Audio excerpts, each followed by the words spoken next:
Bonjour. Soyez les bienvenus. Allez, petit message de Michael, très important. C'est un petit rappel, mais vous allez voir à quel point ça nous fait du bien, ça. Michael nous parle de tous les schémas que l'on peut avoir sur la culpabilité. Il nous rappelle qu'on s'empêche beaucoup de choses parce qu'on culpabilise soit de montrer eh bien, ses richesses. Ouais, parfois, il y a de la culpabilité à montrer ses richesses, à montrer ce qu'on possède, à montrer son mode de vie, son cadre de vie. Il y a de la culpabilité aujourd'hui à lâcher peut-être des personnes qui sont toxiques avec vous, mais pourtant, vous ne réussissez pas à les lâcher parce que c'est votre famille, parce que c'est un enfant, parce que je suis parent, j'ai pas le droit de faire ça, je me dois de rester dans les clous, je suis responsable, et donc on ne fait pas les choix et on va culpabiliser. Hein. On ne fait pas les choix parce qu'on culpabilise. Et on nous dit aussi bien souvent, cette culpabilité, elle vous empêche pendant, alors soit un certain temps ou pendant très longtemps, hein, tout dépend comment vous êtes enraciné dans ce schéma. Michael me dit que souvent, ça vous empêche de faire les choix de vie primordiaux pour vous, ici. On en a eu l'exemple ce matin lors d'une séance. Oui.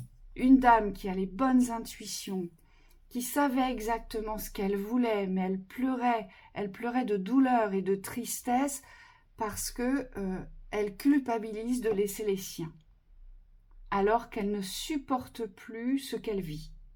Vous voyez? Et la culpabilité, faut faire attention parce que ça nous mène souvent vers des espaces de dépression et vers des espaces aussi, vous savez, quand on ne s'écoute pas et qu'on est dans cet espace sacrificiel, parce que la culpabilité mène au sacrifice, à un moment donné, quand le sacrifice est trop grand, eh bien, on ne trouve plus d'intérêt à notre existence. Oui. Et surtout, il faut faire attention parce que ça peut nous ramener dans les liens du passé. La culpabilité nous ramène en arrière. Je prends l'exemple de quelqu'un qui voudrait aujourd'hui, qui a choisi dans sa vie d'être bien et de guérir. Moi, ce que je vois, c'est des chemins de guérison ici, des chemins longs.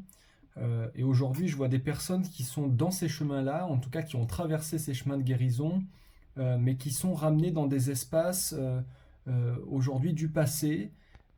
Alors soit c'est par les extérieurs, soit c'est par vous-même hein, que vous vous ramenez dans cette culpabilité. Et on vous dit ici, le but, ça va être vraiment d'accepter son choix, le choix que vous avez fait de la vie, le choix d'être bien, le choix d'être heureux, peut-être, ou heureuse. Et on vous demande ici de vraiment lâcher tout ce qui appartient au passé et qui n'est plus du tout le reflet de ce que vous avez choisi. On me dit avec Michael ici, c'est avec force qu'il faut valider vos choix pour contrer les hésitations. En fait, ce qui se passe, c'est que si vous validez pas vos choix, si intérieurement vous n'êtes pas OK avec le fait d'être bien, avec le fait d'être engagé dans le chemin du bonheur, dans le chemin du bien-être, ben forcément, il va y avoir beaucoup d'hésitations sur votre parcours et vous allez passer par des phases d'alternance où parfois vous vous sentez très très bien. On me dit qu'il peut y avoir même des pics exceptionnels.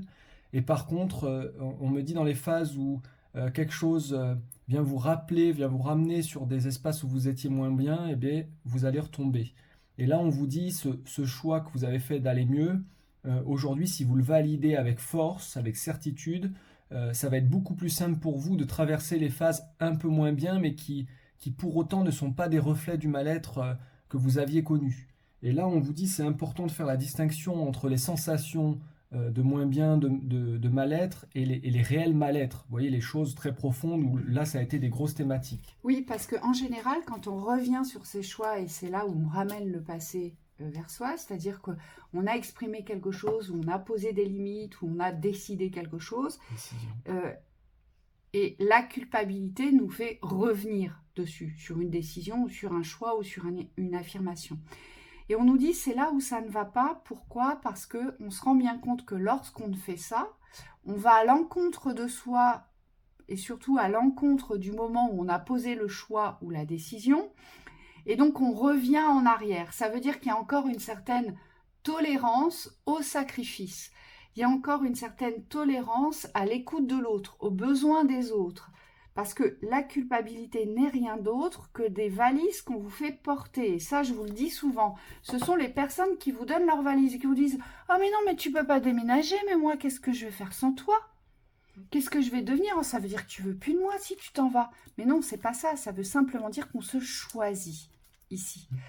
Donc, attention à cette culpabilité parce que parfois, elle est tellement puissante que vous allez tomber dans des mal-être très, très profonds. Mais c'est parce que vous ne vous écoutez pas dans vos besoins et que vous essayez de temporiser une situation qui est conflictuelle. Et comme vous n'aimez pas les conflits, vous allez plutôt fuir les conflits que de les affronter. Mais surtout, vous allez être en réception des demandes des autres. Oui.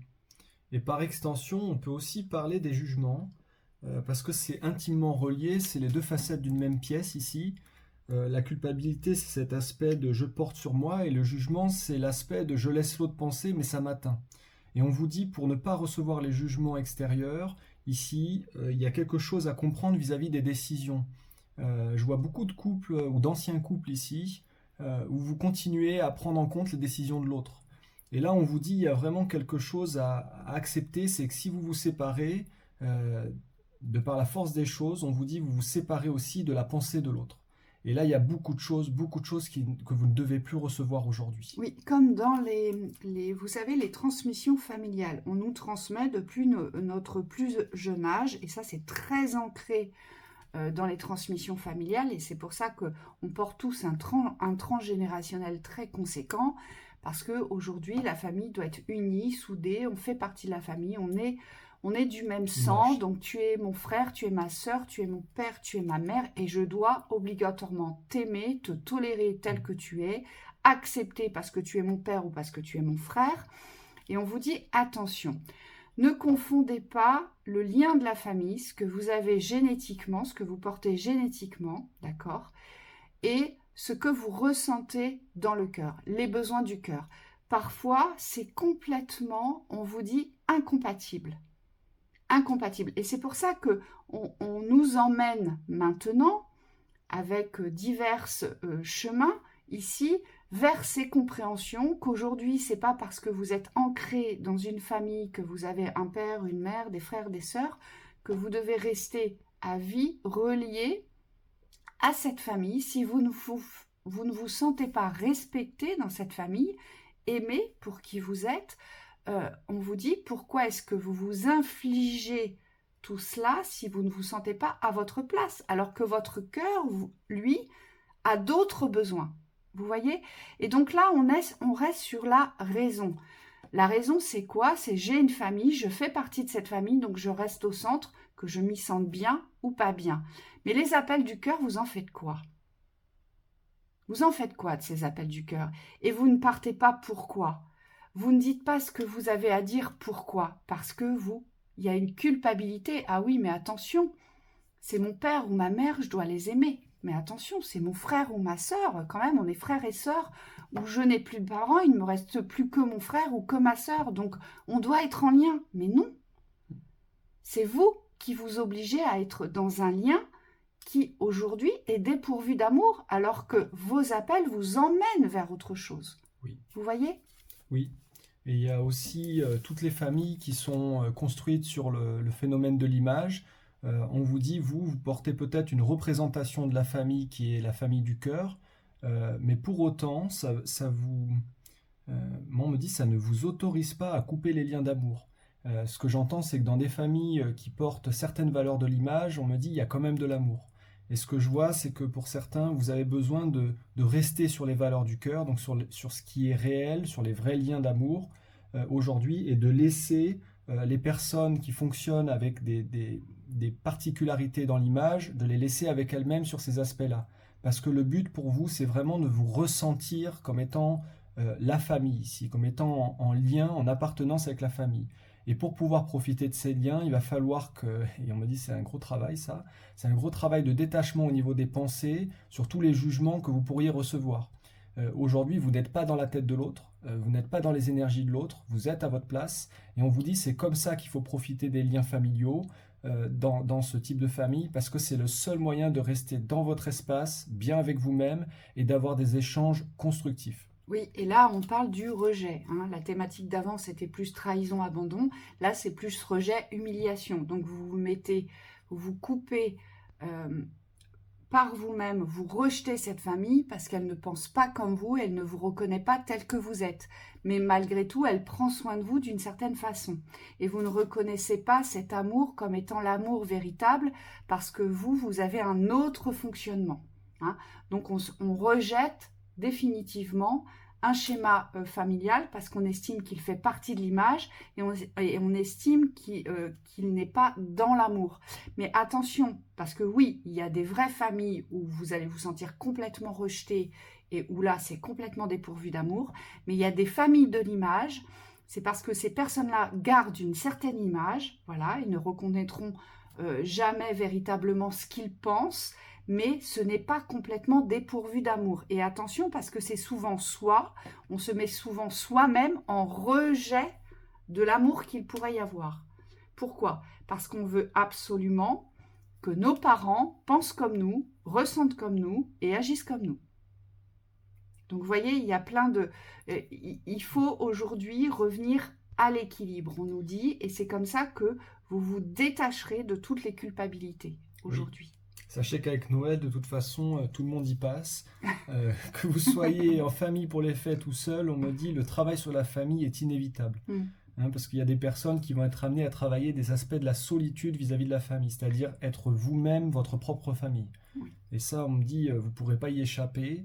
Nous non plus dans l'énergie, donc on vous souhaite quand même des très belles fêtes de fin d'année. Bien sûr, ça n'empêchera pas de toute façon, mais prenez conscience qu'aujourd'hui la culpabilité, quand on porte une culpabilité, c'est parce qu'on se trahit soi-même, on porte ce que l'on ne devrait pas porter. Retenez bien ça, c'est très important et je pense que c'est quelque chose qui vous aidera à conscientiser que parfois effectivement on vous charge et vous avez accepté d'être chargé et encore rechargé et à un moment donné c'est trop lourd et donc il faut rendre. Voilà. Allez, très bel après-midi à vous. À bientôt.